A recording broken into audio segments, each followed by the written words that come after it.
Hello, Dr. Taro. Good morning, good afternoon, good evening, whenever you get to watch this presentation. Today, I would be making a leadership project presentation on the Healthy Work Environment Assessment 2 RN version. My name is Juliet Akejuba, and this is for the course Advanced Nursing Leadership. And it's course code NUR 565. And I'm going to start with the introduction. The purpose of this presentation is to analyze my results from the AACN Healthy Work Environment Assessment 2 RN version and to identify the targeted strategies to strengthen the areas that scored the lowest. The importance of this work cannot be overstated. The AACN reports that fewer than half of the nurses practice in a fully healthy work environment, even though healthy environments are directly associated with better patient outcome, reduced burnout, and improved staff retention. By examining my own work environment through these evidence-based tools, I can identify meaningful opportunities for improvement and outline how an MSN prepared nurse can lead to change in these areas. And the background for this study, the AACN Healthy Work Environment Model outlines 6 essential standards that must be present for nurses to practice safely and effectively. These include skilled communication through collaboration, effective decision making, appropriate staffing, meaningful recognition, and authentic leadership. Research has consistently shown that when these standards are strong, organizations experience better patient outcomes, higher nurse retention, stronger teamwork, and improved safety culture. To evaluate my own clinical environment, I use the AACN Healthy Work Environment Assessment 2 RN version, which is a validated instrument designed to measure how well each of these standards is being met. This tool provides like a structured way to identify strengths, to pinpoint areas needing improvement, and to guide evidence-based strategies for creating a healthier, more supportive work environment.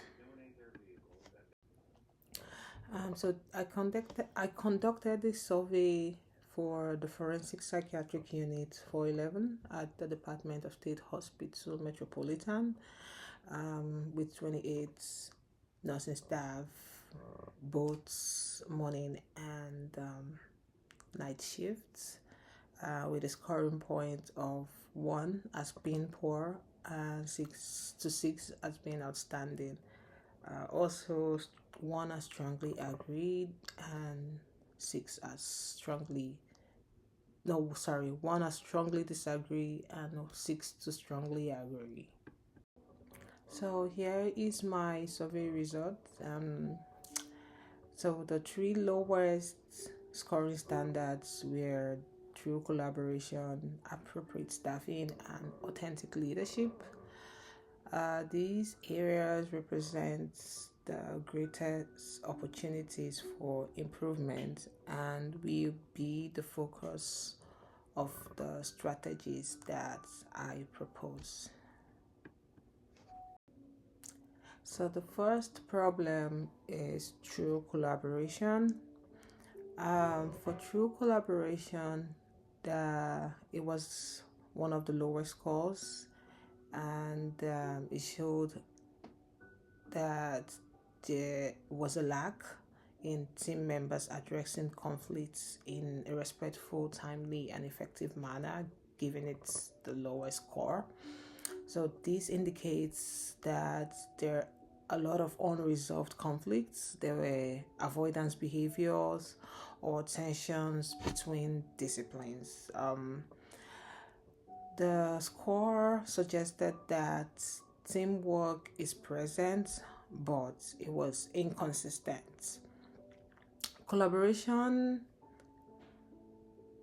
is happening, but not in a structured or reliable or psychologically safe way. Nurses expressed that conflict is not addressed respectfully or promptly, and that leadership is often perceived as distant or unresponsive. This lack of relational closeness and communication flow creates barriers to teamwork, psychological safety, and shared problem solving. So, the role of the APRN for the true collaboration improvement, as APRN, I can help close this gap by serving as a liaison between staff and leadership. This would include facilitating structured communication through huddles and interdisciplinary rounds. These structured tools improve clarity, they reduce errors and strengthens teamwork.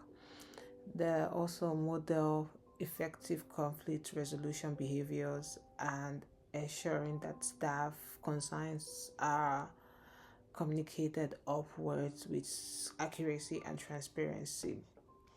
Also, as an APRN, you want to promote a culture where all the team members' voices are heard by promoting shared decision making and advocating for consistent leaders engagements.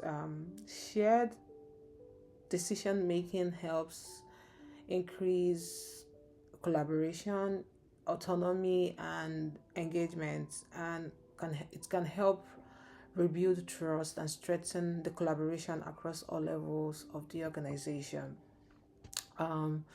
Also, as an APRN, you want to use standardized debriefing, which helps improves the team cohesion and psychological safety.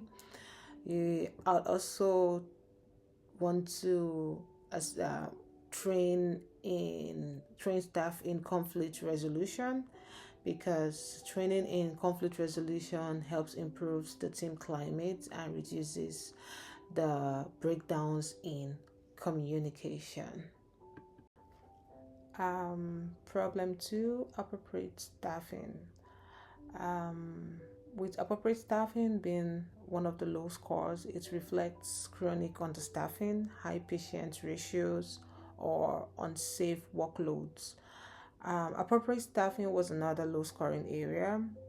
The staffing that doesn't match patient acuity leads to burnout and missed care. So evidence supports that the acuity-based staffing and flexible staffing pools are an effective solution for this.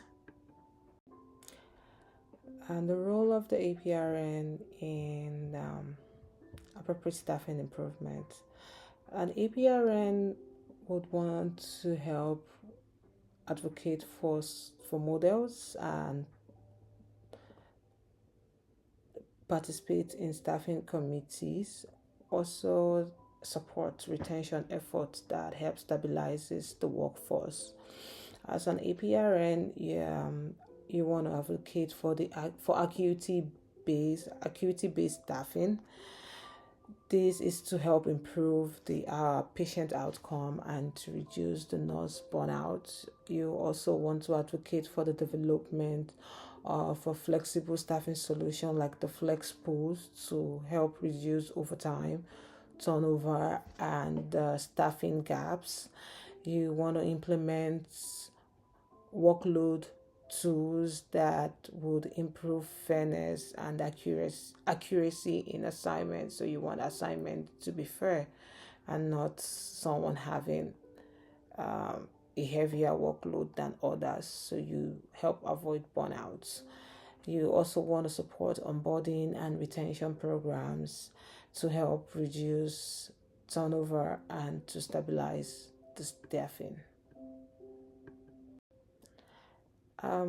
So the lowest score and the third lowest scoring was the authentic leadership.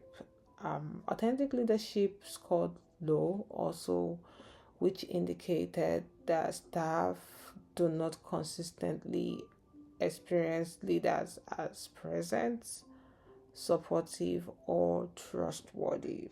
So this suggests limited leaders' presence or communication.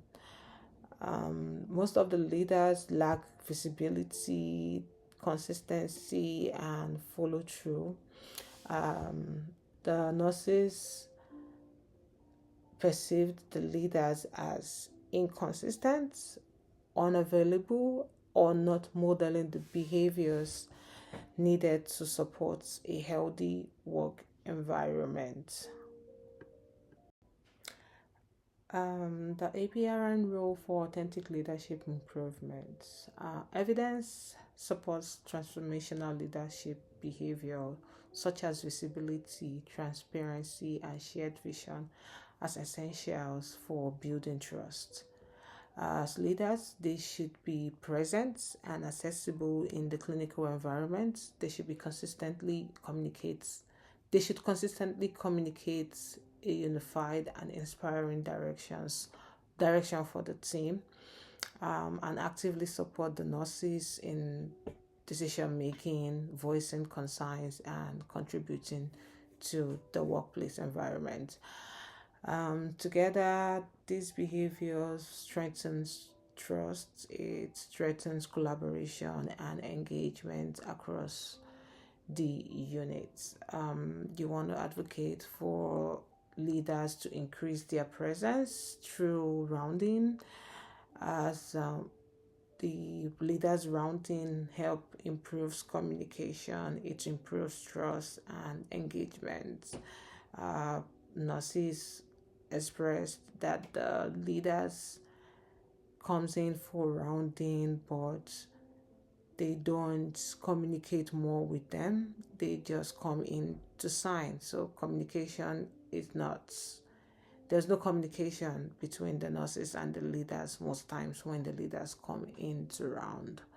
And this rounding and communicating with the nurses would help with staff transparency, because when you communicate more with the nurses, they are transparent to you and they let you know how they feel or what's happening.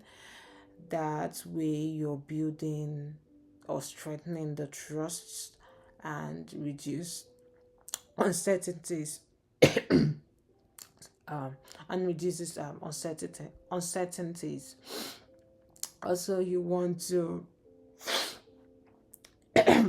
provide emotional intelligence training for the leaders, as emotional intelligence training would help improve the leaders' effectiveness in the workplace. It's going to cultivate a positive cultivates positivity, a lot of positivity in the workplace environment if the leaders are trained on emotional intelligence.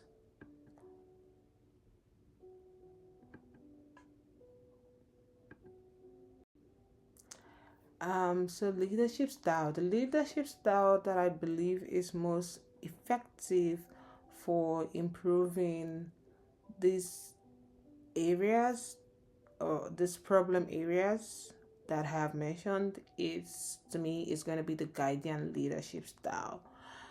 The guardian leadership style emphasizes stability, reliability, and thoughtful decision making. This style aligns well with the need for authentic leadership and supports consistent communication and collaboration.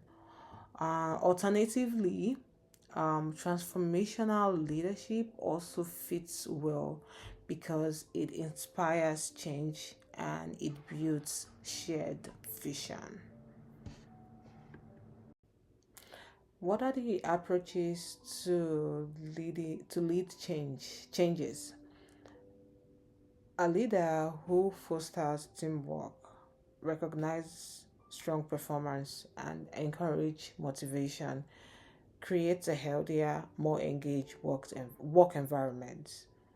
Using the healthy work environment data, the first step is to create a sense of urgency in a transparent, non blaming way.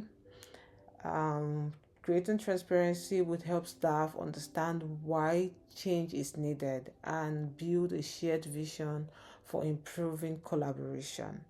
Next, we want to form a guiding coalition by bringing together a small interprofessional healthy work environment work group. This would include the RNs, the APRNs, the charge nurses, a physician, and an administrative leader. This group will help drive the work forward and ensure that frontline workers' voices are included in decision making. For the staffing concerns, we want to establish a clear and transparent escalation pathway for unsafe assignments and you want to present data that shows how staffing directly impacts patient safety and staff well-being.